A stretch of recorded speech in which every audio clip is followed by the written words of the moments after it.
રાજ્યકક્ષાના કૃષિ અને ખેડૂત કલ્યાણ સહકાર અને પશુપાલન રાજ્યમંત્રી શ્રી રમેશભાઈ કટરાના અધ્યક્ષસ્થાને સંજેલી તાલુકાની ખેડા વર્ગ હિરોલા પ્રાથમિક શાળા, ભામણ પ્રાથમિક શાળા, પ્રતાપપુરા પ્રાથમિક શાળા, થાળા અને સરોરી પ્રાથમિક શાળામાં લાઇબ્રેરી, સીસી રોડ તેમજ સ્લેબ ડ્રેન સહિત 6,72,00,000ના વિવિધ નવીન કામોનું ખાતમુહૂર્ત કાર્યક્રમ યોજવામાં આવ્યો। આ પ્રસંગે રાજ્યમંત્રી શ્રી રમેશભાઈ કટારાએ કહ્યું હતું કે તત્કાલીન મુખ્યમંત્રી શ્રી અને હાલના વડાપ્રધાન શ્રી નરેન્દ્રભાઈ મોદીએ ગુજરાતના વિકાસ માટે એક નવી દિશા આપી છે।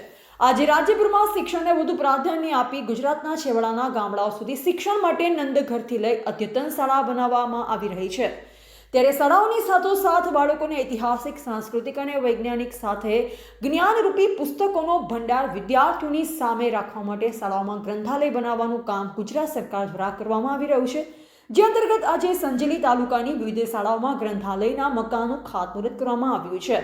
વધુમાં મંત્રીશ્રીએ કહ્યું હતું કે કેન્દ્ર સરકાર અને રાજ્ય સરકારના સહિયારા પ્રયાસો તેમજ દેશના વડાપ્રધાનશ્રી અને ગુજરાતના મુખ્યમંત્રીશ્રીના નેતૃત્વ હેઠળ MNNની સરકારના માધ્યમ દ્વારા અનેકવિધ યોજના દ્વારા ગુજરાતે જે વણથંભી વિકાસ યાત્રા આરંભી છે તેનાથી ગુજરાત વધુને વધુ સમૃદ્ધ બનશે।